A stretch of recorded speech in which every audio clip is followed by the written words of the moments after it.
मोदी जी ने मन की बात में भी आपको आपकी भूरी भूरी प्रशंसा की है आपके कार्यों की, क्या कुछ कहेंगे? देश के माननीय प्रधानमंत्री जी का आभार व्यक्त करता हूँ कि मुझ जैसे छोटे व्यक्ति की जो पुरखों की परंपरागत जल संरक्षण विधि थी, खेत पर मेड़ और मेड़ पर पेड़ को उन्होंने आदर दिया, सम्मान दिया, देश को उसकी उपयोगिता बताई। मोदी जी ने 400 से अधिक लोगों को ढूंढा है पद्मश्री के लिए, जो दुनिया के भारत के किसी कागज और अखबार पर नहीं थे। बिल्कुल। और ऐसे व्यक्तियों को ढूंढ करके ला के उन्हें पद्मश्री देके राष्ट्रपति भवन, कल्पना नहीं थी जाने की राष्ट्रपति भवन कैसा होता है। राष्ट्रपति भवन ने याद राष्ट्रपति से हाथ मिलवाया, राष्ट्रपति के सामने खड़ा करके देश के सामने फोटो खिंचवाई, दुनिया के सामने को हीरो बनाया। उनको तो नहीं कह सकता कि वो कहते हुए मोदी जी का प्रचारक हूँ या मोदी जी ने काम करता हूँ या भारतीय जनता पार्टी का काम करता हूँ। सरकार सभी अच्छी थी, लेकिन जो अच्छा है उसकी बात तो करनी चाहिए। राष्ट्र की बात कर रहे हैं, उसकी बात करनी चाहिए। खेत पे मेड़ और मेड़ पे पेड़, क्या है वो टेक्निक, थोड़ा हमारे देखिए, एक ऐसी तकनीक है जो 3 चीजों को जिंदा करती है। जल को जिंदा करती है, खेत को पानीदार बनाती है और नदियों को जिंदा करती है। नमस्कार, स्वागत है आप सभी का आज के इस कार्यक्रम में जिसका नाम है पद्मश्री श्रृंखला। आज हम दिल्ली से सीधे यहाँ पहुंचे हैं उत्तर प्रदेश के बांदा, एक ऐसा इलाका जो सूखाग्रस्त रहा है, एक ऐसा इलाका जिसने कई वीर पुरुषों को जन्म दिया है। उसमें से एक बहुत खास, बहुत विशिष्ट व्यक्ति हमारे साथ जुड़ रहे हैं जिनका नाम है उमाशंकर पांडे जी। इन्हें जल पुरुष कहा जाए तो ज़्यादा बेहतर होगा। जल संरक्षण की नीतियों पे, जल संरक्षण और ग्राम जल देवता के रूप में ये पूजे जाते रहे पूरे देश भर में।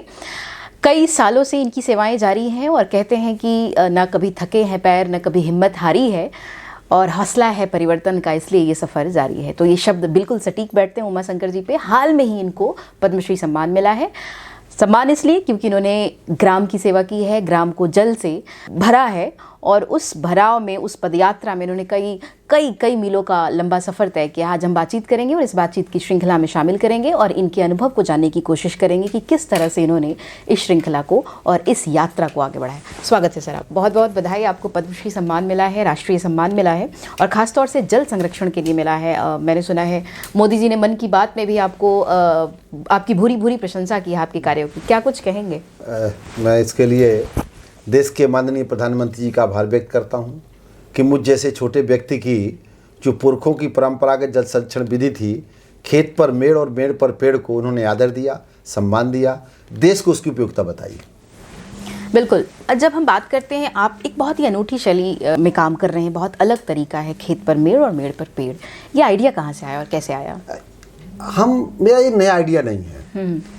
पूरे देश में जल जोड़ने की जो बेजोड़ तरीके थे पुरखों के, वो मेड़बंदी थी। जी जी। हालांकि ये मेड़बंदी पूरे देश में मेरे नाम से जानी जाती है, लेकिन ये पुरखों की है, ये पुरखों की विधि है। जी जी। और पुरखे हमारे आषाढ़ माह में फावड़ा लेकर के अपने खेतों में जाते थे और वर्षा के पानी को रोकते थे। उस वही विधि को मैंने जगाया है। जी जी। है तो उनकी। आप सुना है आपने माँ को अपना गुरु माना है, माँ को अपनी प्रेरणा का स्रोत माना है। माँ ने क्या कहा था, क्या कुछ आइडिया मिला है माँ से? माँ कैसे प्रेरणा बनी, कुछ इस बारे में बताएं। हाँ, इस सृष्टि में माँ से बड़ा कोई नहीं है। व्यक्ति जब पैदा होता है उसके बाद दुनिया जानती है, दुनिया उसका प्यार करती है, लेकिन माँ होती है जो सृष्टि में आने के 9 महीने पहले उसका प्यार करती है। और मेरी माँ ने मुझसे कहा था कि बेटा, जन्म देने वाली माँ से बड़ी जन्मभूमि है और ये गांव जहाँ तुम पैदा हुए हो, स्कूल नहीं है, रोड नहीं है, बिजली नहीं है, पलायन कर गए हैं गांव के लोग, आने जाने के साधन नहीं है। इस भूमि को, इस गांव को सिद्धि प्रसिद्धि समृद्धि दिलाने के लिए तुम्हें काम करना होगा। मैं बताते चलूं कि उमाशंकर पांडे जी साइकिल से यात्राएं करते हैं, मीलों लंबी यात्राएं करते हैं, राज्यों तक जाते हैं, कई जिलों की यात्राएं इन्होंने अकेले की है, साइकिल पे की है और लोगों को जागरूक कर रहे हैं। ये सब कैसे संभव हुआ? देखिए, इस देश में गांधी को गांधी बनाने वाली यात्रा थी। जब गांधी जी बैरिस्टर बन के देश में आए, गुरु गोखले जी से उन्होंने कहा कि मुझे अपना शिष्य बना लीजिए, तो उन्होंने कहा देश भ्रमण करके आओ, तो जब लौट के आओगे तो मेरे गुरु बन के आओगे। तो जब वो निकले तो उन्होंने बाली समाज देश को देखा, नदियाँ देखी, नाले देखे, सूखा देखा, राहत देखी, राजा देखे, रजवाड़े देखे, गरीब देखा, रईस देखा और चंपारण जाते जाते कपड़े छोड़ दिए जी। तो मेरे मन में भी आया कि सूखा है, परेशानी है, गरीबी है, पलायन है, पानी नहीं है, तो हम भी कोशिश करें कि ये मेड़बंदी का जो यज्ञ है, जैसे विनोबा जी ने भूदान यज्ञ चलाया था, मैंने भी उसका नाम रखा है मेड़बंदी यज्ञ। और क्या मैं बात यज्ञ की बात लेकर के साइकिल से जाऊंगा, माइक लगाऊंगा, लोगों के पास जाऊंगा, मेड़ बनाओ पेड़ लगाओ, ये चिल्लाता रहूंगा। क्या बात है। यानी कोई शोर शराबा नहीं, कोई प्रचार नहीं, आप सीधे साइकिल पे निकलते हैं और प्रचार करते हम अपना सुबह निकल गए, हैं जी।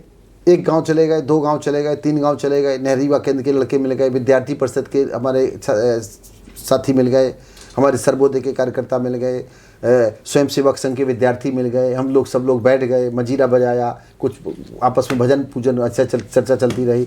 अंत में किसानों से संवाद किया, उनकी समस्याएं सुनी, अपनी समस्याएं बताई, अंत में अपना संदेश पानी और पेड़ का दिया कि भाई सरकार के भरोसे मत रहो पानी के लिए, पानी बचाना समाज का काम है। खेत पानीदार बनाओ, तालाब पानीदार बनाओ, गांव को पानीदार बनाओ, बाग को पानीदार बनाओ, नारे को पानीदार बनाओ, प्रदेश को पानीदार बनाओ। क्या बात है। कहते हैं बड़ा काम करने के लिए किसी विशाल काम की ज़रूरत नहीं होती है, छोटे छोटे बूंद से भी बड़े विशाल नदियाँ और बड़े समंदर तैयार किए जा सकते हैं। उमाशंकर पांडे जी यही कर रहे हैं और आज से नहीं, पिछले कई दशकों से इस काम में ये लगे हैं और लगातार लग रहे हैं। सर, एक सवाल आपसे ये सबसे महत्वपूर्ण होता है कि जब आप बात करते हैं गाँव के, आप जिस क्षेत्र से आते हैं, बांदा बहुत ही सूखा एरिया है, सूखाग्रस्त क्षेत्र रहा है, कैसी प्रेरणा मिली कि आपको वो काम करना, और कितनी आलोचनाएँ और कितनी दिक्कतें, मुश्किलें कितनी आई शुरुआत में? देखिए, मुझे नहीं, जिसने भी समाज परिवर्तन के लिए काम किया उसको मुश्किलें सबको आई हैं। गांधी ने क्या बिगाड़ा था? ईसा को सूली पे लटकाया गया, मोहम्मद साहब को मक्का छोड़ के मदीना जाना पड़ा, दयानंद सरस्वती को कांच पिलाया गया, शुक्रात को जहर पीना पड़ा।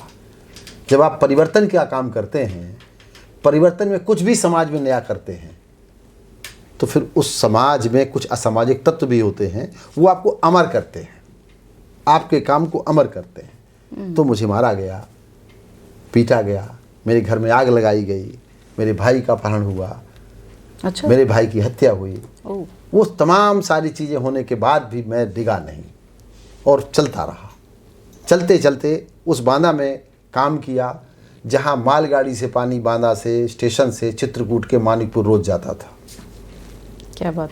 पूज्य नानाजी देशमुख से प्रेरणा लेकर के आज राजापुर चित्रकूट से मालगाड़ी में धान आ रहा है। धान तो तब होगा जब खेत में पानी होगा, खेत में पानी तो जब होगी जब मेड़बंदी होगी। सरकार ने किसानों से खरीदा है पिछले 10 वर्षों में 1000 करोड़ रुपए का धान खरीदा है बुंदेलखंड में। क्या बात। ये इतना बड़ा परिवर्तन। ये परिवर्तन मैं नहीं कहता कि मेरा है, किसानों का है, लेकिन मैंने एक वातावरण का निर्माण किया। अब वो जरूर मेरे ऊपर लोग मानते हैं कि मैंने किया है। मैं एक आदमी कोई कुछ नहीं कर सकता। बिल्कुल। एक सफल आदमी के पीछे हजारों लाखों आदमी का श्रम होता है। और वो से कभी व्यक्ति को ये नहीं मानना चाहिए, अहंकार करना चाहिए कि मैंने किया है। प्रभु ने करा लिया, उसने माध्यम बना लिया। बिल्कुल। कहते हैं कि इन्होंने अपनी शुरुआत तो की थी कि एकला चलो की रणनीति पे, लेकिन आज पूरा कारवां जुड़ता गया। जगह जगह के किसान आपसे जुड़े हैं, वो आपका साथ दे रहे हैं और इस कारवां को आगे बढ़ा रहे हैं। जब हम टेक्निक की बात करते हैं, हम तकनीकी की बात करते हैं, खेत पे मेड़ और मेड़ पे पेड़, क्या है वो टेक्निक, थोड़ा हमारे दर्शकों को बताएं। एक ऐसी तकनीक जो 3 चीज़ों को जिंदा करती है। जल को जिंदा करती है, खेत को पानीदार बनाती है और नदियों को जिंदा करती है। खेत पर मेड़ बनाने के लिए आपको फावड़ा लेना है, एक डलिया बांस की लेनी है। कोई तकनीक की ज़रूरत नहीं है, किसी ट्रेनिंग की ज़रूरत नहीं है, किसी की अनुमति की ज़रूरत नहीं है, किसी के उम्र का बंधन नहीं है। सुबह जाइए, शाम को जाइए, दोपहर में जाइए, जब खाली हो तो अपने खेत पे चले जाइए। उस पर पेड़ लगाइए। पेड़ कौन से लगाइए? नींबू लगाइए, औषधीय हैं, आंवला लगाइए, करौंदा लगाइए, मूंग की दाल लगाइए, अरहर की दाल लगाइए। और आपके खेत में पानी रुकेगा। आपके खेत की जो माई मिट्टी माँ है वो बह करके जो नारे में चली गई है, और हर नदी का निर्माण नारे से होता है। तो जो जैसे दूध में मलाई होती है, वैसे खेत की मलाई होती है। वो खेत इसलिए राकड़ हो गए, अनुपजाऊ हो गए कि वो जो असली मिट्टी तो नाले में फंसी पड़ी है। और जब नाले में मिट्टी है तो पानी नहीं है, तो नदियाँ सूखी पड़ी हैं। तो मेड़बंदी करोगे तो खेत पानीदार होगा, गांव का नारा पानीदार होगा। जब नाला पानीदार होगा तो नदियाँ जिंदा होंगी। नदी के पास अपना कोई पानी नहीं होता है। नदी के पास कोई अपना पानी नहीं होता। ये खेती का पानी, खेतों का पानी, नाले का पानी, गांव का पानी सब मिला के नदी का निर्माण होता है। बिल्कुल। आप जल पुरुष रहे हैं, जल प्रणेता रहे हैं। मैं जानना चाहती हूँ कि जिस तरह से हमारा समूचा वैश्विक परिदृश्य जलवायु संकट से जूझ रहा है, आपकी ये टेक्निक कितनी कारगर है? यही टेक्निक कामयाब है। जल और वायु, मैं पेड़ और मेड़, पानी और पेड़। जल और वायु का मतलब परिवर्तन का क्या है? हवा का रुख बदलना और पेड़ों का ना होना। तो जो ये जलवायु का परिवर्तन हुआ, मैं जैसे मानता हूं कि इस पृथ्वी में जब व्यक्ति पैदा होता है तो पानी से नहवाया जाता है, जब अंतिम समय आता है तो पानी से नहवाया जाता है। हमारे पुरखे जब चारों धाम की यात्रा में जाते हैं तो पानी लेकर आते हैं। जब हम हमारे मुस्लिम साथी मक्का मदीना जाते हैं तो अभी जब का पानी होता है। जब चर्च में लोग जाते हैं तो वहाँ ही चर्च में पानी से स्वागत होता है। गुरुद्वारे में जाते हैं तो वहाँ भी पानी से स्वागत होता है। जैन मुनि अपने साथ कुछ नहीं रखते, लेकिन कमंडल में पानी रखते हैं जी। तो आप ये मानिए कि जब हम कलश यात्रा करते हैं अपने यहाँ तो उसमें पानी रखते हैं जी। जब कुंभ में जाते हैं तो पानी होता है। इसलिए पूरी सृष्टि का जो सार है वो पानी है। पर सवाल ये है कि जब हमारे पास इतनी तकनीक है, उन्नत तकनीक उपलब्ध है, ऐसे में इस तकनीक को कहाँ तक प्रासंगिक माना जाए और कितनी स्वीकारोक्ति है इसकी? हमारे पास कोई तकनीक नहीं है पानी बनाने की, दुनिया के पास नहीं है। दुनिया के किसी देश के बड़े वैज्ञानिकों के पास किसी तकनीक, दुनिया के किसी वैज्ञानिक के पास पानी बनाने की तकनीक नहीं है। और वो तकनीक केवल हमारे पास है, हमारे सूर्य भगवान के पास है। सूर्य भगवान अगर पानी नहीं लेंगे तो पानी देंगे नहीं।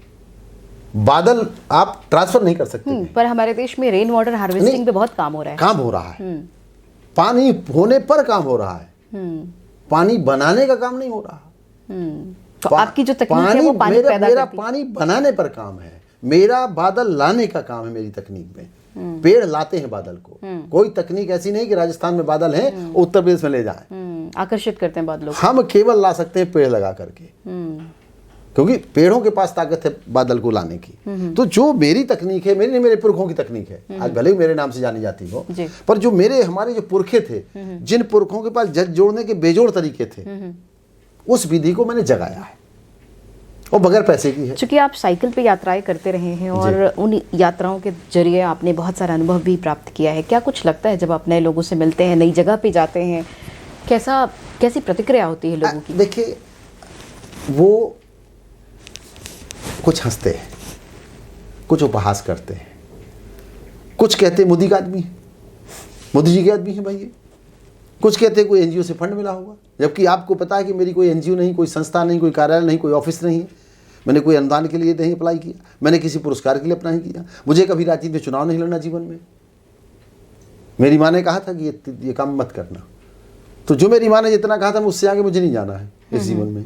राजनीति से परहेज। लेकिन हाँ, बिल्कुल परहेज है। परहेज नहीं है, वो अच्छे लोग जाएं, उनका बड़े लोग हैं वो बड़े लोग होते हैं, हम छोटे लोग हैं। हमारे पास साइकिल है, राजनीति वालों पर कारें होती हैं, जब नहीं है ही नहीं हमारे पास, तो हमको तो उस दिशा में सोचने जहाँ हम नहीं है। तो एक चीज़ है। दूसरी बात ये कि मेरी मेड़बंदी की विधि जखनी से निकल के और द्वारिकाधीश तक पहुँच गई, गुजरात, जो गुजरात का अंतिम जिला है, मध्य प्रदेश पहुँच गई, गुजरात पहुँच गई, महाराष्ट्र पहुँच गई, उड़ीसा पहुँच गई, तेलंगाना पहुँच गई। इससे ज़्यादा मुझे क्या उपलब्धि चाहिए? और किसानों ने स्वीकार की। जिस विदिशा में 1 किलो धान नहीं पैदा होता था, 10 वर्षों में वहां पर 50 लाख। तो आपकी अपेक्षाएं पूरी हुई हैं? आपको लगता है कि आप जिस अपेक्षा के साथ चले थे इस यात्रा, इस मुहिम को लेकर, क्या वो उस लक्ष्य तक पहुंच पाई है या अभी मेरा लक्ष्य, मैं देश के माननीय प्रधानमंत्री मोदी जी को धन्यवाद दूंगा। इस देश में 5 जल योद्धा पैदा हुए हैं। पहला जल योद्धा महाराज भागीरथ, जो गंगा को लेकर आए। दूसरे जल योद्धा माता अनुसुईया, जो मंदाकिनी अपने तप से लेकर आई। तीसरे जल योद्धा हुए महाराज भोज, जो भोपाल ताल बनाए। चौथी जल योद्धा हुई महारानी दुर्गावती, जिन्होंने गोंडवाना गौड़ आदिवासियों के क्षेत्र में लाखों तालाब बनाए। फिर जल योद्धा पैदा हुई महारानी अहिल्याबाई होलकर। और 6वें जल योद्धा इस देश के आदरणीय देश के प्रधानमंत्री मोदी जी हैं।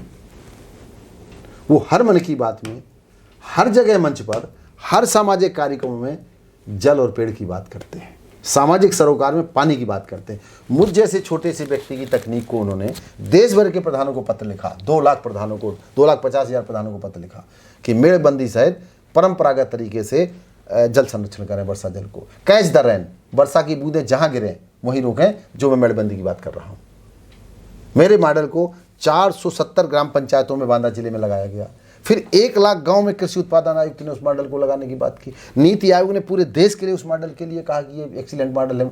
जल शक्ति मंत्रालय भारत सरकार ने हर गांव बनेगा जलग्राम जखनी की भांति। जलग्राम में लेके आया, जलग्राम आया, जल क्रांति में आया, 1050 जलग्राम मेरे मॉडल पर देश में बनाए गए। भले ही उनका उद्देश्य मैं नहीं जानता कितने काम है, कितने कामयाब नहीं है, लेकिन 2 कदम चले, एक वातावरण बना। एक दिन में कोई सुधार नहीं होता है। हिमालय की यात्रा एक दिन में पूरी नहीं होती, पर एक दिन से शुरू होती है। कोई भी यात्रा 2 कदम से शुरू होती है।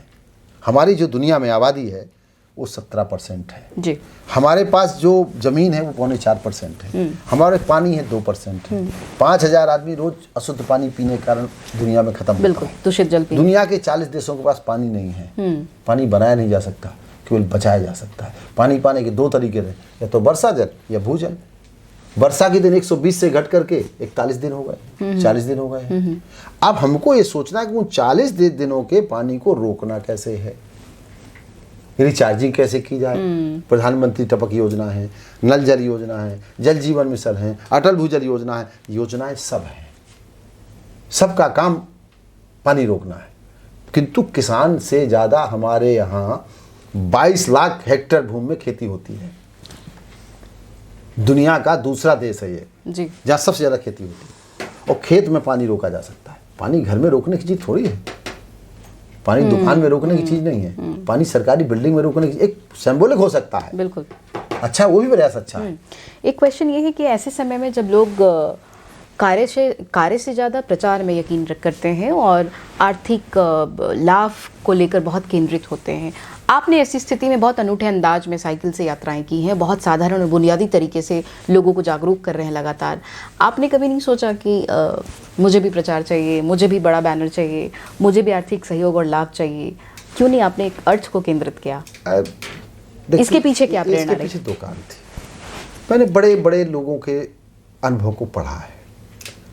गांधी ने जब देश के आंदोलन की बात की तो कोई पैसा नहीं लिया था। जब विनोबा जी ने भूदान आंदोलन यज्ञ चलाया तो कहीं से अनुदान नहीं था। 45 लाख हेक्टेयर भूमि दान में मिली थी विनोबा जी को।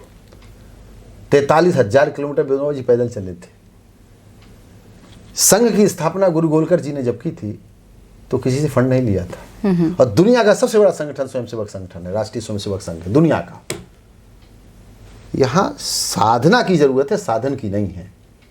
हमारे देश में लाखों तालाब बने, नदियां बनी, नाले बने, कुआं बने, कोई अनुदान से नहीं बने थे जी, समाज ने बनाए थे। दुख में बनाए थे, सुख में श्रमदान बनाए से।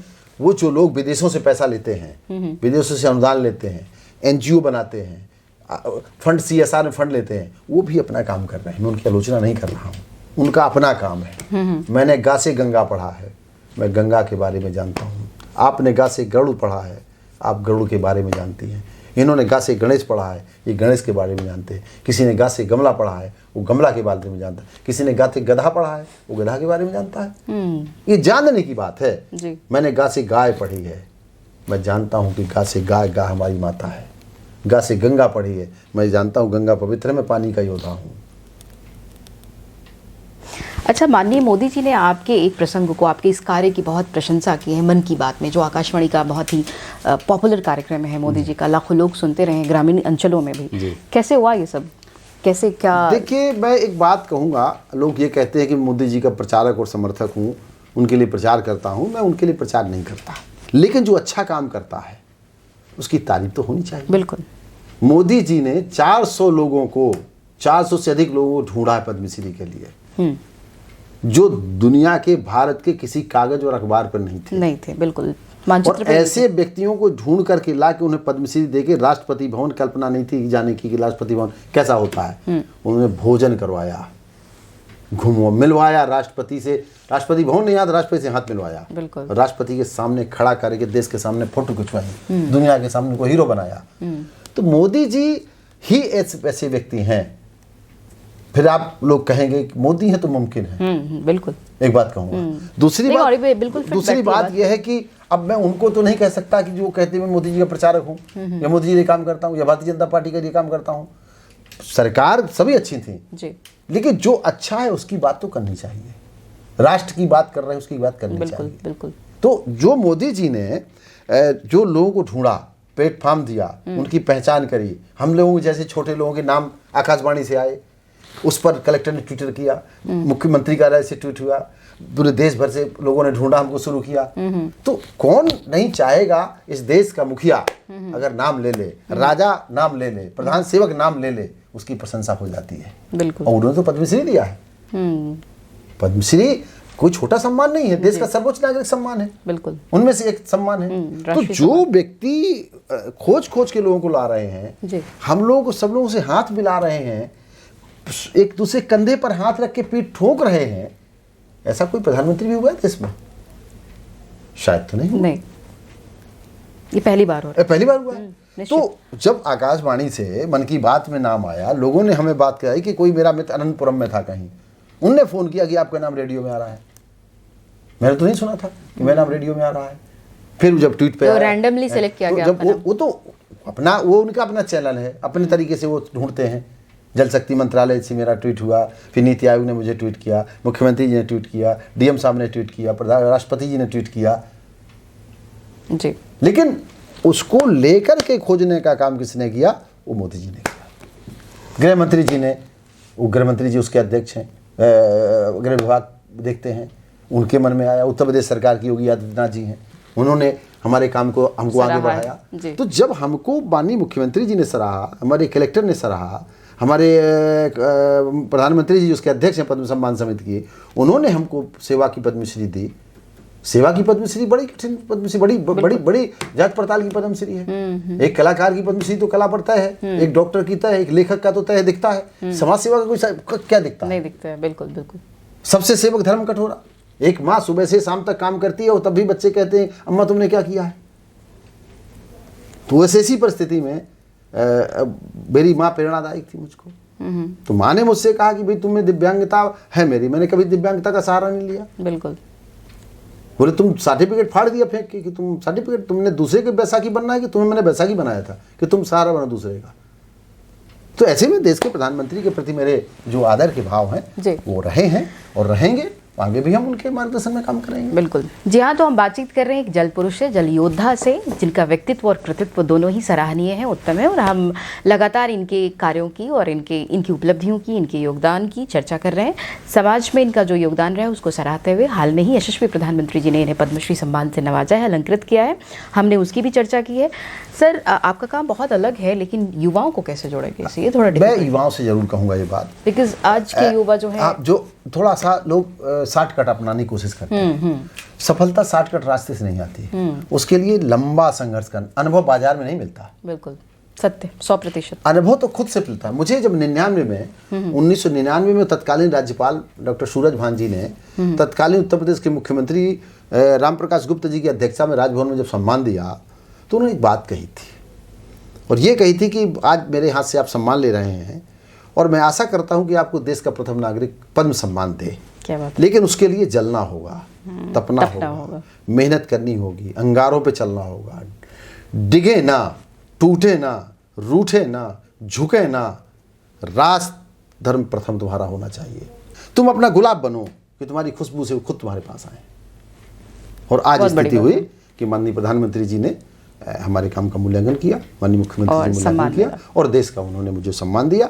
और यह सम्मान पानी के मेड़बंदी की देश की पहली पद्मश्री है। मुझे जल योद्धा का पहला पुरस्कार मुझे मिला 2020 में, जल शक्ति मंत्रालय ने दिया, और शायद वो पुरस्कार इससे पहले, हाँ इसके पहले, और बंद भी हो गया। द वाटर डाइजेस्ट अवार्ड मुझे इंटरनेशनल अवार्ड मिला। और उसकी जो ट्रेडिशनल टेक्निक है जो एशिया के, उनमें जो 25 लोग उनमें मेरा नाम है, वो मुझे दिया गया, उन्होंने दिया। The world water digest award भी मुझे दिया गया। तो पानी पर काम करने वाले जो लोग थे उन्होंने मेरा मूल्यांकन किया, हंसे भी लोग, मेरी बेइज्जती भी करी, लेकिन एक तरफ भारत माता ने मेरा मान बढ़ाया, और उसी मान और हौसले के कारण मैं आगे और काम करूंगा। अभी तो बहुत काम करना है। बिल्कुल। भारत की उर्वरा भूमि ने हजारों लाखों करोड़ों लालों को जन्म दिया है, उनमें से एक है उमाशंकर पांडे जी। ग्रामीण क्षेत्र से आते हैं, ग्रामीण क्षेत्र में पले बड़े हैं, लेकिन उन्होंने अपनी सेवा और कर्मठता से ये साबित किया है कि किसी भी कार्य के लिए नाम बड़ा नहीं होना चाहिए, कर्म बड़े होने चाहिए। सर, युवाओं के लिए तो आपने संदेश दे दिया, अब राष्ट्र के नाम क्या संदेश है? आपने इतनी यात्राएं की हैं, इतना बड़ा अनुभव लिया है, आप जल योद्धा हैं, जल के लिए काम करते रहे हैं, पर्यावरण को बचा रहे हैं, कितना सारा, ये बहुत महती कार्य है इस देश के लिए, इस जो आपकी जो सेवा है वो बहुत बड़ी सेवा है। क्या कुछ कहेंगे राष्ट्र के नाम, क्या संदेश है? राष्ट्र धर्म सर्वोपरि है। देश के प्रथम स्वाधीनता संग्राम सेनानी मंगल पांडे ने कहा था कि मुझे मालूम है कि मेरी फांसी होगी, लेकिन मैं देश के लिए बलिदान होऊंगा। इस देश की रक्षा करने के लिए, इस देश की एकता और अखंडता के लिए मैं पानी पर काम करता हूं। तो राष्ट्रगान है जलधि तिरंगा। तो जब तक मेरा तिरंगा राष्ट्रगान रहेगा तब तक मैं पानी के लिए काम करता रहूंगा। और वो जो युवा सुबह राष्ट्रगान सुनते हैं विद्यालय स्कूल में, उनमें एक शब्द जरूर याद रखें, जलधि तिरंगा। भारत माता की वंदना पानी से शुरू होगी, मेरा अंत भी पानी से होगा, इसलिए मेरा देश पानीदार बने। ये भावना, ये संदेश है। ये संदेश मेरा बच्चों के लिए है, सब पूरे देशवासियों के लिए है और देश के लिए है। और देश के लिए जो राष्ट्र के लिए काम कर रहे हैं उनके साथ खड़े रहें, मन से खड़े रहें, तन से खड़े रहें, धन से खड़े रहें। किसी प्रकार से हो, वो किसी भी दल के हों, दल से हट के देश है, देश के नीचे सब कुछ है। अगर राष्ट्र के लिए कोई काम कर रहा है, प्रदेश को योग्य बनाने में काम कर रहा है, शांति सुरक्षा के लिए काम कर रहा है, कानून व्यवस्था के लिए काम कर रहा है, उस व्यक्ति के साथ खड़े रहो। वो भी एक आपकी ताकत है।